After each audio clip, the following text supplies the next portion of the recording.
밤이나 낮이나 주야를 가리지 않고 사건, 사고가 일어납니다. 그야말로 뉴스거리가 생기는 거지요.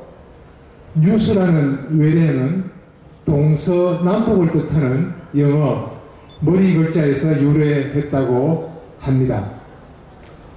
그런데 동서남북 사방에 많은 사건, 그 뒷면에는 소통이라는 문제, 커뮤니케이션이 자리하고 있지 않나 생각됩니다.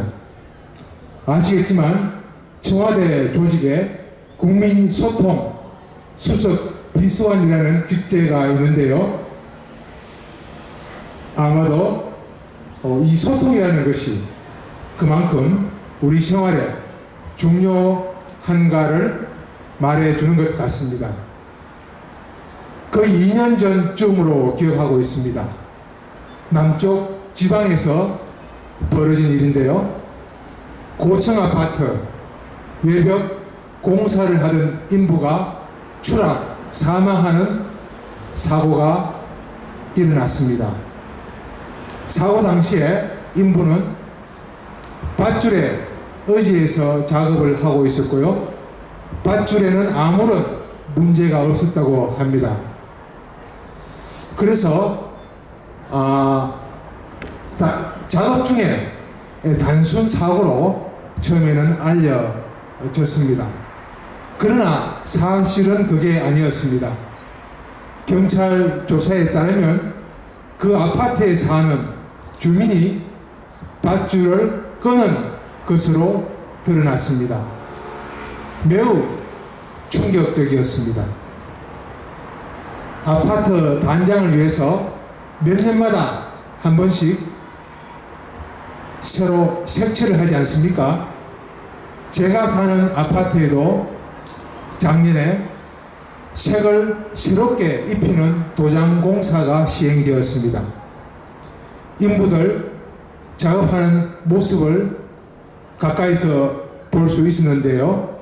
굉장히 힘들겠다는 생각이 들었습니다. 노동 자체가 힘들기도 하지만 높은 곳에서 오로지 밧줄 하나에 의존해서 일을 하는 거니까 무엇보다 공포감이 엄청나게 클 것입니다. 추락 사건은 아마도 그러한 공포감을 조금이라도 해소해 보려고 노래를 좀 크게 틀었던 모양인데 그게 사건 빌미를 제공하게 되었습니다. 스마트폰으로 흘러나오는 음악 소리가 시끄럽다고 옥신각신하다가 생명줄이죠. 그만 그 줄을 끊어버렸다는 것입니다. 어떻게 생각하십니까? 오해나 이해 부족 때문이라는 소통 부재에서 비롯된 정말 안타까운 일이 아닐 수 없습니다. 우리는 혼자 살 수가 없습니다. 다른 사람들과 어울려서 경쟁하기도 하지만 희로애락을 나누면서 살아야 하는 사회적 존재입니다. 가정에서, 직장에서 또는 사회적 관계 속에서 우리는 다른 사람과 소통이라는 행위를 하는 것입니다. 흔히 세대 간 소통이 어렵다고 합니다. 나이든 세대들은 젊은 세대들이 가지는 인식과 행태의 거리감을 느낍니다. 젊은 세대들도 나이든 세대에 대해서 마찬가지로 생각할 겁니다. 하지만 이러한 차이는 당연한 것으로 받아들여야 합니다. 왜냐하면 동시대를 살아가는 앞선 세대와 뒤 세대 간의 인식과 행태의 차이는 인류가 계속 발전해 갈 수 있는 원동력이 될 수 있기 때문입니다. 앞선 세대가 이렇게 놓은 것들에 대해서 뒤 세대가 다른 관점으로 접근하고 또 다른 미래를 꿈꿨기 때문에 우리는 중단 없이 진화해 올 수 있었다고 생각합니다. 사람은 왜 소통할까요? 여기에 대해서 미국의 루빈과 퍼스 그리고 바베이토 이렇게 3명의 학자가 연구를 했다고 합니다. 성인 연구 대상자들에게 일주일 동안 어떤 내용의 소통을 주고받았는지 물어보았습니다.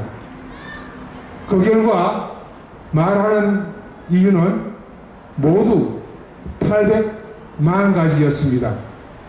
굉장하죠? 이렇게 많은 이유들을 서로 유사한 것끼리 묶고 분류해서 6가지로 정리가 되었습니다. 첫 번째가 기쁨과 즐거움을 얻으려고 말을 한다는 것이었습니다. 두 번째는 공감을 하려고, 세 번째는 유대감을 나누려고 하는 것이었고요. 네 번째는 현실 상황에서 벗어나고자 하는 것이었고, 다섯 번째는 자신의 감정과 기분을 조절하기 위한 기분 전환을 할 목적으로 하는 것이었고, 마지막으로는 다른 사람으로부터 동의를 구할 목적에서 하는 소통이었습니다. 이와 같이 소통은 여러 가지 목적으로 하는데요. 말하는 이유를 분명하게 해야 하고 생각과 주장을 서로 교류하는 쌍방향 커뮤니케이션이 되어야 합니다. 소통 행위는 사람과 사람 사이에서 의미의 공감을 이루는 과정인 것입니다. 그렇기 때문에 소통이 잘 되어야 우리 사회가 건강하다고 할 수 있겠습니다. 그러면 어떻게 말을 해야 좋을까요? 어떤 사건에 대해서 설명할 때 육하 원칙이라는 게 있습니다. OW1H인 것이죠. 그 중에서 누가, 언제, 어디서, 무엇을, 왜 이렇게 5가지 원칙은 어느 정도 예측이 가능합니다. 그래서 말하는 사람의 소통 능력이 그렇게 작용할 여지가 적은 편입니다. 반면에 어떻게라는 how, 말하는 스타일인데요. 이것은 말하는 사람에 대한 신뢰감 형성에 크게 영향을 미칩니다. 같은 말을 해도 다르고 다르다고 하지 않습니까? 옳은 말을 해도 표현에 문제가 있다면 신뢰하기가 어렵고요. 공감하기가 어려운 부분이라고 해도 진지하고 호소력 있게 다가간다면 설득력을 가질 수가 있을 것입니다. 미국 내에 전쟁이 있었죠. 남북 전쟁 중에 이야기를 해보겠습니다.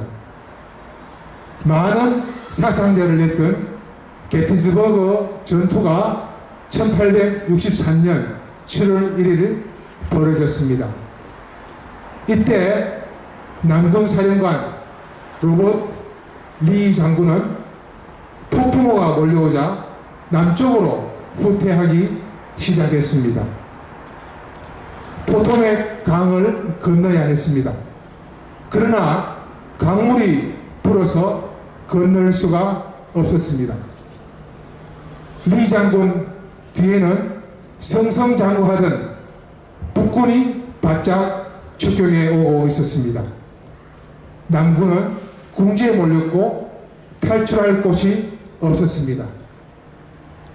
바로 이때 링컨 대통령은 리 장군을 생포할 절호의 기회가 왔다고 생각했습니다. 그렇게 되면 곧바로 전쟁을 끝낼 수 있을 테니까요.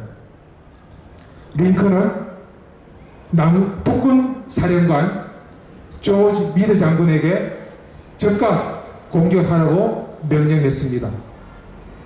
그러나 미드 장군은 시간을 지체하였습니다. 이런저런 이유를 내세워서 리 장군을 공격하지 않았습니다. 그러는 사이에 강물은 줄어들었고 남군은 무사히 후퇴를 할 수가 있었습니다. 퇴각할 수가 있었던 것이죠. 그러자 링컨은 경로했습니다. 그 자리에서 미드 장군에게 편지를 썼습니다. 하지만 미드 장군은 그 편지를 받지 못했습니다. 링컨이 편지를 보내지 않았기 때문입니다. 링컨은 보내지 않을 편지를 그저 써는 것으로 돈을 사귀었음을 알 수가 있습니다. 상식적으로 볼 때 대통령 명령을 불복종한 장군은 파면되거나 처벌을 받게 됩니다. 그러나 링컨은 그렇게 하지 않았습니다. 도관에 든 쥐를 놓쳤다고 노발대발했지만 미드 장군을 문책하거나 비난하지 않았습니다. 게티즈버그 전투는 매우 격렬했습니다. 그 사실을 알고 있던 링컨은 현지 사령관에도 그럴 수밖에 없었던 사정이 있었을 것이라고 생각했습니다. 역지사지로 이해하려고 했기 때문입니다. 마무리하겠습니다. 소통에 있어서 어떤 스타일로 말을 하고 어떤 자세를 가지느냐가 중요하다는 점 강조하고 싶습니다. 상대방에 대해서 역지사지로 이해하고 진심으로 대한다면 원활한 소통은 물론이고 밝은 사회를 이룰 수 있습니다. 역지사지의 자세 꼭 기억하고 실천하면 좋겠습니다. 감사합니다.